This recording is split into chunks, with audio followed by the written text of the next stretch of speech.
Coming up, we're taking you on a journey into Vietnam's majority people group, the Kin. From culture and beliefs to daily life and iconic sites in Hanoi, discover what shapes this nation's heart.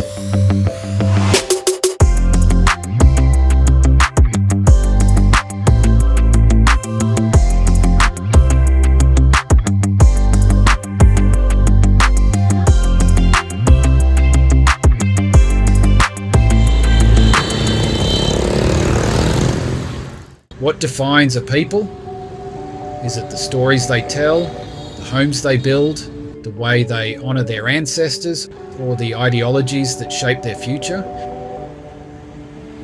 We're in Hanoi, the vibrant capital of Vietnam, where history and tradition meet at every corner.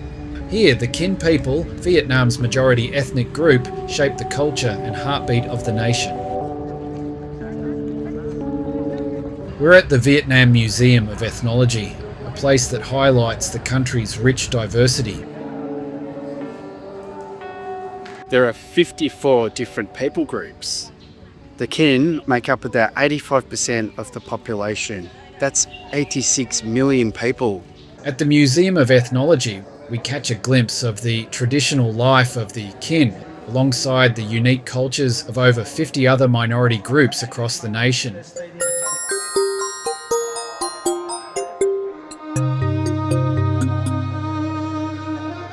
Outside, full-scale traditional homes invite visitors to step inside the daily rhythms of these communities. Inside, artifacts like tools, garments, and household items reveal the beauty, creativity, and deep roots of Vietnam's people.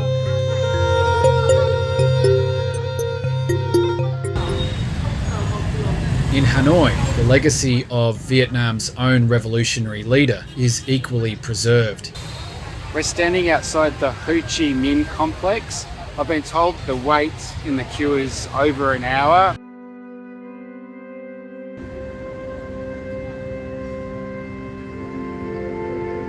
Here at the Ho Chi Minh Mausoleum, the body of Uncle Ho lies in state, meticulously maintained and solemnly guarded.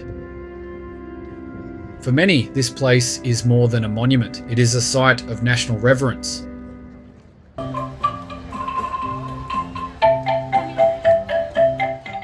Just beyond the mausoleum are quiet gardens and a simple wooden stilt house, Ho Chi Minh's modest former residence.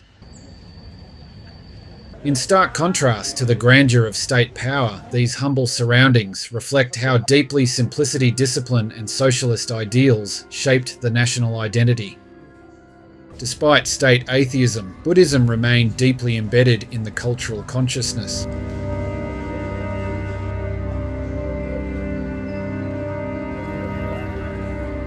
The Kin have long placed high value on education and honour.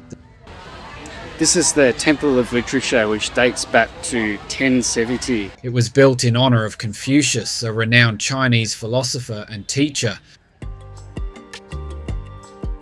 The Temple of Literature, once Vietnam's first university, remains a place where students pray for success, hoping to bring pride to their families.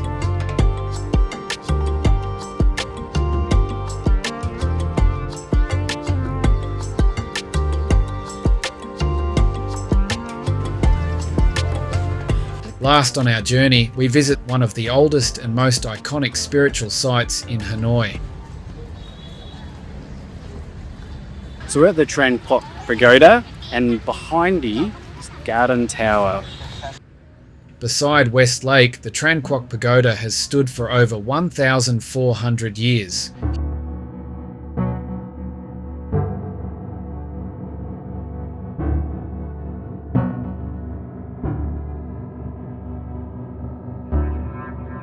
Here, a tree quietly grows, gifted from India, said to be a cutting from the sacred Bodhi tree, under which the Buddha attained enlightenment. For many, it symbolises peace and spiritual awakening.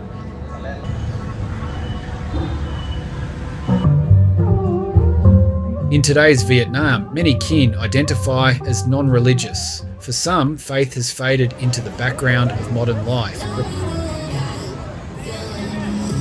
replaced by education, career and cultural tradition.